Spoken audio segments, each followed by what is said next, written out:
Welcome back, guys. Welcome back. Sorry about that. You know how it is, right? The feed fell, and so I had to restart. Good thing for you who subscribe, right? So, and as soon as I'm back on, you are informed by YouTube because you hit that notification bell, and so you're notified that I am back on, right? Okay, great. You see the importance of subscribing, guys. Absolutely. Yeah. So I was saying before we fell that basically they were saying persons who should stay home, right, 65 years and over should continue to stay home. So I am saying with this quote unquote new normal, is it going to be the new normal for persons 65 years and over to stay home? Really? For how long? Because according to the CMO, Chief Medical Officer, Dr. Jacqueline Bisesa McKenzie, she could not give us a timeline as to when those persons would. I mean, how else can I interpret it? Because, I mean, seriously, guys, how else would you interpret it? If you're telling me if I'm 65 years and I must stay home, 65 is the age of retirement, right? So what you're saying to me basically, once I get to 65 years, I have no more use to you, right? So I can just go home and stay home, right? I mean, seriously, what are you saying to me? You have to put things in place as far as I'm concerned that allows me to go out. Because if I'm 65 years and over, I am not staying home. Why should I stay home while you are allowed to go outside? Hmm? If it is so dangerous for you to be outside there and for me to stay indoors, why are you out there? Hmm? Uh-uh. Uh-uh. I am not going to subscribe to that one at all. And if I was 65 year and over, I would have something to say about that. So, all my 65 years and over friends and family, I hope you're listening and I hope you're going to do something about it. You have organizations that you can speak on your behalf, CCRP, even the senior citizens division of the Ministry of Labor, right, and other organizations that should be able to assist and to speak up and speak out on your behalf because it is not right at all what is happening.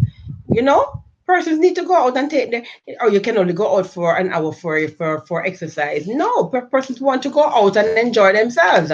Life does not end at 65. A matter of fact, for some people, that's when life is starting at 65. So how on earth are you going to tell a person who is 65 years of age, who might have another 20 years, right, until 85, that for the next 20 years, they're going to stay indoors? Really? Come on. I will have more to say on that one, guys, at a later date, right? As we continue to hear more and more about what is happening with this new normal that we are being told, or that is being pushed on us, I should say, right? This new normal that we must accept. Yeah. Okay, continuing. So, a little sad news, guys. I knew something was wrong, but I didn't really know what it was that was happening. Okay. But then I got this news that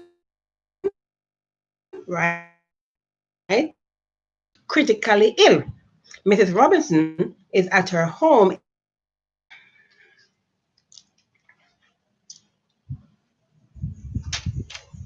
Minister Robinson is also the member of parliament for Northeast St. Anne. She's been battling cancer for the past few years. So we wish the minister, we wish Minister Robinson well. The end. So that was basically exactly what got it from nationwide news net. Yeah.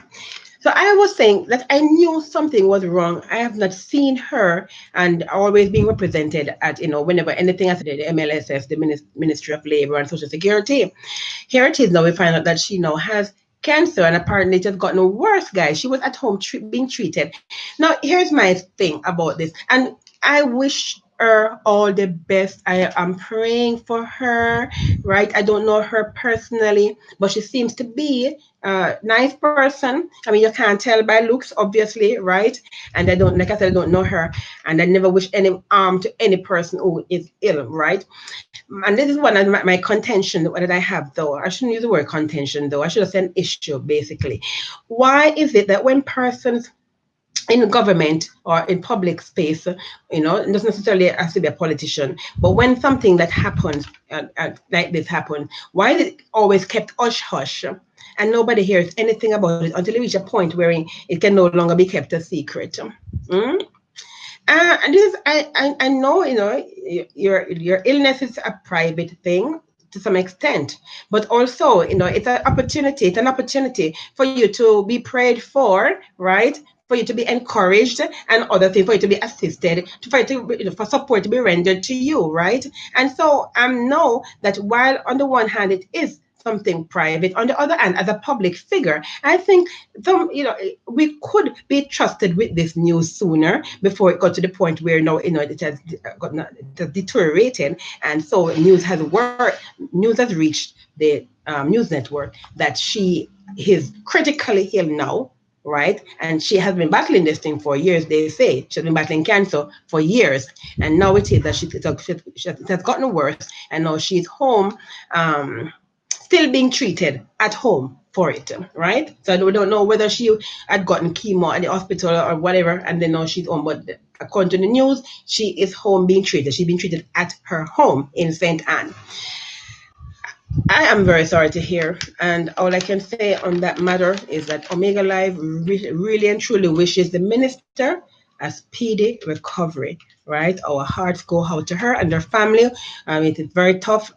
Sickness is never an easy thing, especially dealing with cancer. And I can tell you from personal experience, having to deal with it personally in my family. You understand? And so I know it's not an easy thing to deal with, and so I really wish her a speedy recovery, right? Um, don't know what her faith is, but hopefully, it is strong in the Lord, and she, can trust Him to see her through, right? Yeah, yeah. Not good, guys. All right, so another story that I have to give to you guys, right? I'm not going to spend a very long time on it, but I'm going to give it to you as I got it from the Gleaner. So this one is from the Gleaner, right?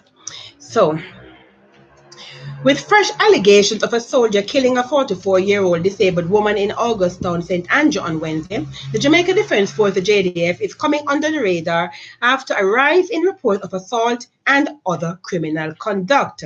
Up to May 28th of this year, right, which is today, the Independent Commission of Investigation, that is INDECOM, commenced probes into at least 18 incidences involving the JDF.